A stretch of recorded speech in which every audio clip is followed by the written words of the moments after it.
목사님, 벌써 저희들이 만나는 것이 6번째네요.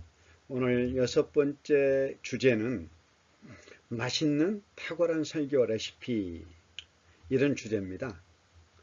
목사님, 백종원 씨가 만든 김치찌개보다 더 맛있는 설교 한번 만들어 보시겠어요? 어떻게 만드는데요? 설교 레시피가 좋으면 됩니다. 맛있는 설교를 위한 설교 레시피인데, 레시피는 여러분들이 잘 아시는 것처럼 음식의 요리법을 말하잖아요. 설교 레시피도 설교 레시피, 즉 설교 프레임은 설교의 여러 재료를 가지고 맛있는 설교를 만드는 설교의 요리법을 가리켜서 설교 레시피 이렇게 말합니다. 여기서 제가 잠시 퀴즈를 하나 내겠습니다. 여러분, 고양이를 잡으려면 어디를 잡아야 됩니까? 목덜미를 잡아야 됩니다. 자, 그 다음 하나 더 냅니다. 토끼를 잡으려면 무엇을 잡아야 됩니까? 토끼 귀를 잡아야 되죠. 자, 세 번째입니다. 여러분, 쥐새끼를 잡으려면 뭘 잡아야 되죠? 때려 잡아야 됩니다. 그 다음에 이제 설교를 정복하려면 어떻게 해야 됩니까? 그렇습니다. 바로 프레임을 정복하면 여러분들 넉넉하게 설교의 세계를 정복할 수가 있습니다. 그런데 설교에는 설교의 구성 요소가 10가지가 있습니다. 좀 많은 편이죠. 첫째, 본문. 둘째, 해석. 셋째, 신학. 넷째, 교훈. 다섯 번째, 연관성인데요. 영어로는 relevance라고 하는 겁니다. 아마 여러분들 많은 분들이 이 연관성을 처음 들어보실 겁니다. 전에는 없었던 설교의 구성 요소입니다. 이 연관성은 그런데 굉장히 중요합니다. 왜 중요한가 하면 6번째 나오는 적용보다도 연관성은 더 중요합니다. 그래서 현대 설교학에서는 해석이 50%라면 연관성이 무려 30%입니다. 그리고 적용이 20%입니다. 여러분들이 잘 아시고 많이 사용하시는 강해설교는 해석이 50%, 또 그 다음에 적용이 50%, 연관성이 빠져버렸습니다. 그런데 이제 현대설교학에서 연관성은 굉장히 중요합니다. 자, 그 다음에 6번째 적용, 그리고 7번째 결단, 8번째 축복, 9번째 표현력입니다. 10번째가 전달력입니다. 이게 이제 설교의 구성 요소 10가지고요. 그 다음에 설교의 독특성 5가지가 있습니다. 첫째는 뭐냐면 하나님을 아는 지식입니다. 굉장히 중요하죠. 왜 그런가 하면은 설교는 누구의 이야기다? 설교는 인간의 이야기가 아닙니다. 설교는 하나님의 이야기입니다. 그래서 하나님을 아는 지식이 가장 중요합니다. 그 다음에 두 번째는 성경 해석입니다. 성경을 제대로 올바로 해석해야 됩니다. 우리는 성경 해석하는 방법이 하나님의 관점입니다. 세 번째는 청중 이해입니다. 구설교학에서는 청중은 없었습니다. 그런데 신설교학에서는 이제 청중이 갑입니다. 설교자는 을이 되어버렸습니다. 네 번째, 설교 전달 능력. 다섯 번째, 청중 변화 능력. 자, 그런데 설교라고 하는 것은 설교의 구성 요소 10가지하고 그 다음에 설교의 독특성 5가지를 잘 드러낼 수 있을 때 설교의 능력이 극대화된다는 것입니다. 제가 현대 설교의 트렌드를 좀 말씀을 드리겠는데요. 21세기는 이성의 시대가 아닙니다. 20세기는 이성의 시대였는데 이제 21세기는 감성의 시대입니다. 그렇기 때문에 반드시 이야기식 설교를 해야 됩니다. 여러분, 성경 66권 중에서 70%가 이야기로 구성됐다고 하는 사실을 알고 계십니까? 인간을 창조하신 창조주 하나님의 설교 방식이 바로 이야기식 설교입니다. 그렇기 때문에 3포인트가 아닌 1포인트 설교를 하는데 당연히 이야기식 설교를 해야 됩니다. 이런 명제를 해결하기 위해서 많은 설교학자들이 설교의 구조학을 연구했습니다. 아시아연합신학대학원의 신성욱 교수는 설교의 삼중주라고 하는 책을 썼는데 거기에서 말합니다. 설교는 첫째, 내용, 콘텐츠, 둘째, 구성, 레시피, 프레임, 셋째, 전달 전략, 스트래티지라고 합니다. 여기서 설교의 구성, 즉 프레임이라고 하는 것은 설교의 내용과 전달 전략을 어떤 틀에 집어넣어서 어떻게 설교의 능력을 극대화할 것인가 하는 것입니다.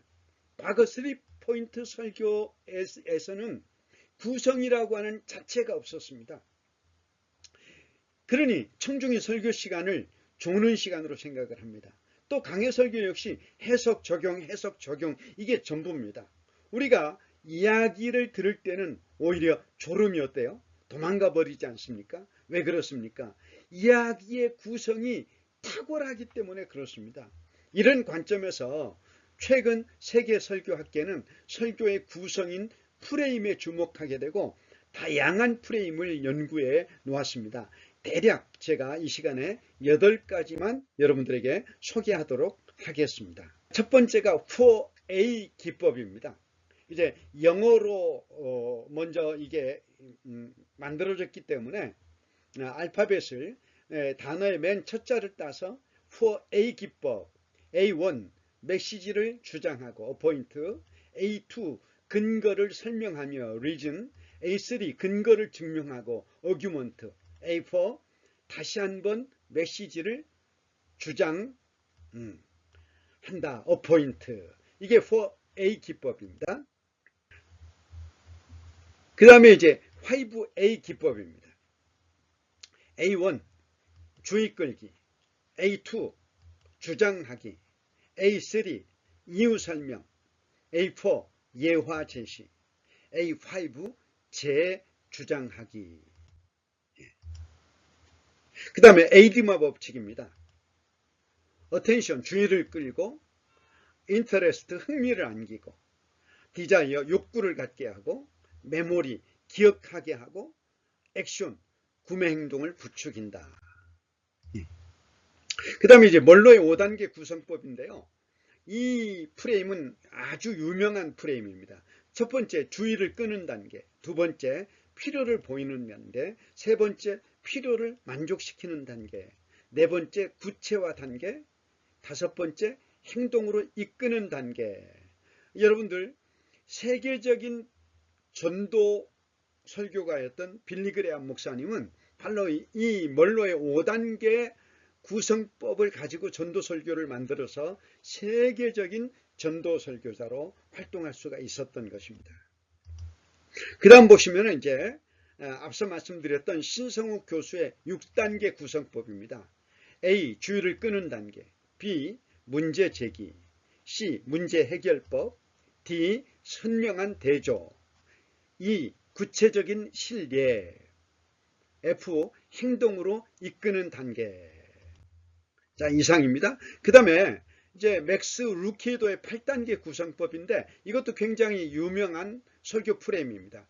첫째, someone, B, I, C, he, one, two, three, D, we, E, Jesus, F, Y, G, someone, H, Jesus 이렇게 됩니다. 그 다음에 이제 세계적으로 유명하기도 하지만은 우리나라 목회자들에게 꽤 잘 알려진 폴 스콧 윌슨의 4페이지 설교인데 이 폴 스콧 윌슨의 4페이지 설교 프레임이 왜 잘 알려졌냐면은 2010년도에 하용조 목사님이 생존해 계실 때 두란노 서원에서 전국 목회자를 대상으로 해서 2주 동안 이 폴 스콧 윌슨 목사님이 직접 한국으로 오셔가지고 4페이지 설교 프레임 직강을 했습니다. 그런데 사실 이게 메인 프레임은 4개로 되어 있는데 서브 프레임들이 너무 복잡합니다. 그래서 그 당시에 그만 우리 한국교회 목사님들에게 설교 프레임에 대해서 아주 좋지 않은 이미지를 심어주고 끝났던 것입니다. 자, 메인 프레임은 첫째, 페이지 1, 성경 속에서의 문제. 페이지 2, 세상 속에서의 문제. 페이지 3, 성경 속에서 하나님의 문제 해결. 페이지 4, 세상 속에서 하나님의 문제 해결. 이렇게 됩니다. 각 기법의 특징과 활용법을 통해서 설교의 구성력을 향상시킬 수 있는 그런 그 특징들을 다 가지고 있습니다. 그 다음에 이제 부천의 성결신학대학원 박사과정에 세 가지 프레임을 가지고 이제 설교학 박사과정을 진행을 하는데요. 기승전결, 그 다음에 정반합, 그리고 4페이지 설교, 그리고 박영재 교수의 다양한 프레임이 있습니다. 근데 이 박영재 교수의 다양한 프레임은 뭐라고 할까요? 조금 여러분들이 설교 프레임으로 활용하기에는 엉성한 부분들이 좀 많이 있습니다. 그리고 이제 상당히 국내에서 그 유명한 STP라고 하는 기관에 1, 2, 3, 4단계 프레임이 있습니다. 여기는 이제 1년 과정으로 해가지고 1,000만 원을 받고 2단계에서는 1,550만 원으로 1년 6개월 과정이고 3단계에서는 또 1년 과정으로 1,000만 원, 그렇게 해서 1, 2, 3단계 해서 이제 3,550만 원을 받고서 이제 프레임 설교를 가르치고 있는데요. 기간도 너무 길 뿐만 아니라 사실 프레임을 목사님들이 활용하기가 쉽지 않은 프레임입니다. 자, 그 다음에 이제 지금부터 우리 설교 아카데미의 지저스 프레임, 설교 레시피를 소개하도록 하겠습니다. 백종원의 집밥 메뉴 52라고 하는 책이 있습니다. 제가 그 책을 가지고 있는데요. 잠깐 보여드릴게요. 자, 이런 책입니다.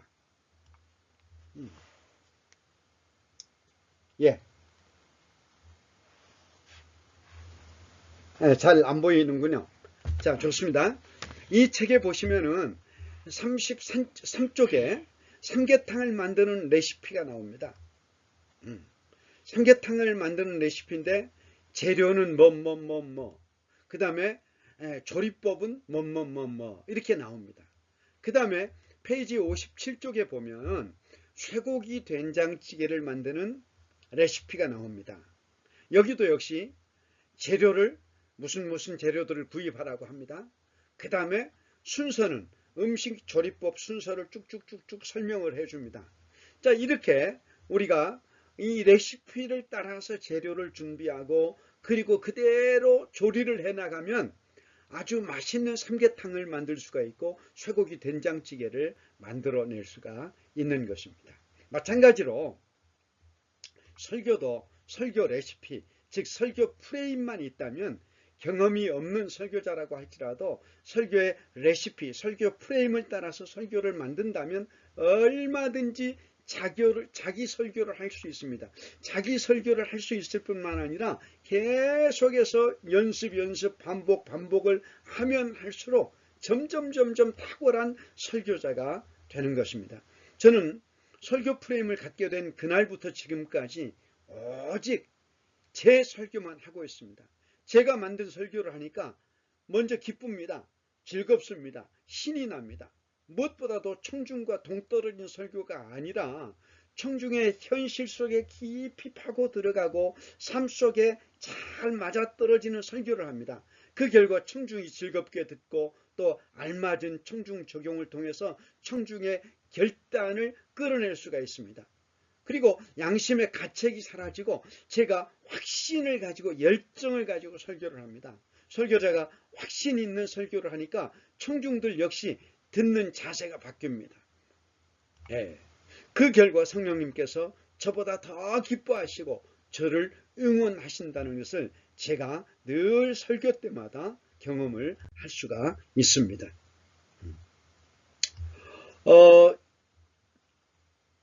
이 프레임 사용의 효과는 뭐냐면 나의 청중에 딱 맞는 우리 교회 형편에 딱 맞는 적용 설교를 제공한다는 것입니다. 저의 목회 현장의 여러 상황을 보면서 목회의 상황에 맞는 말씀을 전하게 됩니다. 그 결과 성도들의 마음속에 깊이 파고드는 설교를 할 수가 있습니다. 동시에 적절한 적용을 통해서 성도들의 공감을 확실하게 불러일으킬 수가 있습니다. 무엇보다도 매주 내 설교의 실력이 향상되는 것을 제가 가장 먼저 피부로 느낄 수가 있습니다. 왜냐하면 프레임을 사용하는 능력이 점점 향상되면서 설교의 내용이 좋아집니다. 전달 능력도 월등하게 향상됩니다. 또 설교 프레임이 이야기식으로 진행이 되기 때문에 청중들이 졸지 않고 열심히 끝까지 귀를 쫑긋 세우고 집중해서 듣게 됩니다. 여러분, 설교학도 학문이라는 거 아시죠? 학문은 어떻습니까? 시간이 지나면서 계속 발전해 가는 것이 학문입니다.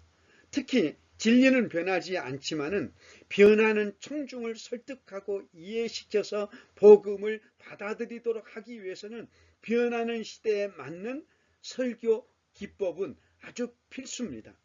프레임 설교는 2000년 기독교 역사에서 가장 발전된 설교 기법입니다. 여기에 우리는 성경을 오직 하나님의 관점으로만 해석합니다. 그래서 청중을 변화시키는 설교를 하도록 합니다. 이것이 하나님께서 설교자에게 명령하신 사명입니다. 이 사명을 충실히 감당하고 주님 앞에 설 수 있는 여러분이 되도록 생명을 바쳐서 제가 여러분들을 섬기겠습니다. 오늘도 여러분들 경청해 주신 여러분들을 진심으로 사랑하고 존경합니다. 샬롬.